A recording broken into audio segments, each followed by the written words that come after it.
Hey everybody, welcome to Lex's Lounge. How's it hanging? Been a little while since the last video.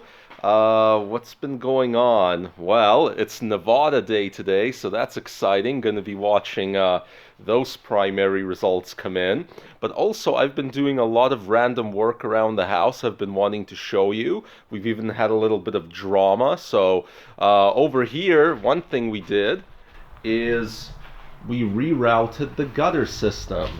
So if you guys recall, we used to have a problem where that drain couldn't handle all the water that was coming at it, especially if there was water coming down the driveway on top of water coming in from the roof, and so we needed to reroute it. So now it's routed this way, all the way back here, and luck would have it, I actually found a totally unused ground drain hole right here that was usable. I poured a ton of water down it to make sure it was good first.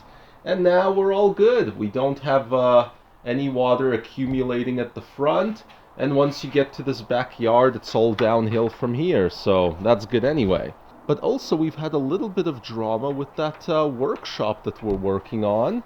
This is a little bit of the residue from that job. And let me show you guys what's actually been going on in here, because things have been very, very active. You guys can see we have a little bit of a mess happening here. That's normal. And look at that.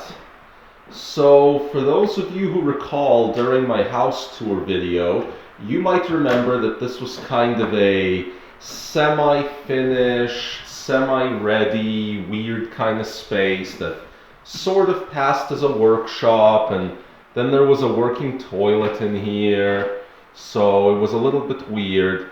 But now we are working on making it a really good usable space.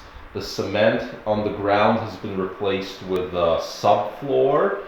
The walls have been double insulated. They just were only single insulated before. Now we've added another layer of 2x4s and insulation. Ceilings drywalled and mudded. And we're also constructing a little bit of a bathroom in here. It's going to have, possibly down the line, a shower, but certainly in the near term, the toilet will come back and there'll be a sink over here. Underneath all this insulation, there's the cap for it. But you might be wondering, what the heck is with this mess in a room that's otherwise clearly drying the mud? Well, take a look at this right here. We had to break into this wall just recently, yesterday. And the reason we had to do that is because I discovered that inside my house, all the toilets that were on the bottom floor weren't flushing properly. Like, the water would go down, but very slowly and with no real pressure, and I seemed to have a buildup of water underneath the floor drains in the basement. So it was kind of freaking me out. I take a big long auger and I put it down all the toilets and the shower in the main house, just trying to figure out what's going on, and I couldn't solve it. So I couldn't run into a clog or into anything of the sort. So finally I call the guys doing the work in here and I say, did we potentially disconnect something important? And sure enough, we go in and we look, and the guy points out that when they were doing the work, there was a breaker inside that workshop that was labeled affluent pump.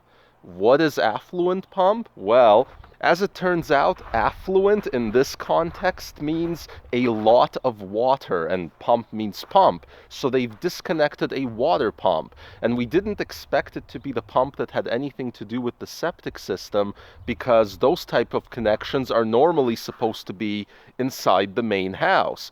But it was here, and as soon as we broke into the wall and turned on the pump and reconnected the wire that was disconnected, we went down here to the septic system cover, and sure enough, wouldn't you know it, everything started pumping through and working, and the toilet started flushing immediately. So there you go. Sometimes during renos you disconnect the wrong thing, and also discover that something that shouldn't be there was there. So you all may be wondering, having had this experience, what do I think about septic systems? Well, generally, I actually still really like having a septic system.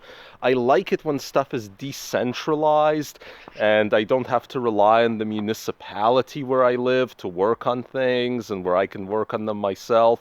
So even with all this drama and realizing that, wow, my septic system has like a pump that needs to be kept track of and so on, I still prefer having septic over city water.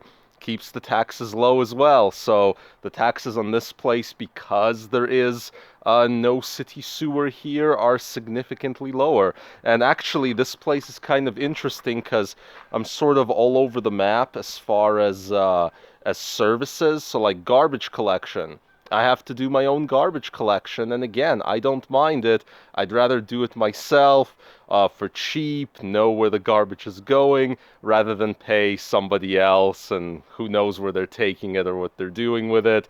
Plus, they're probably charging me like 4 times the amount to get rid of it. So there you go. Now let's go in for a sec. I wanted to show you guys the countertops and how those ended up coming along.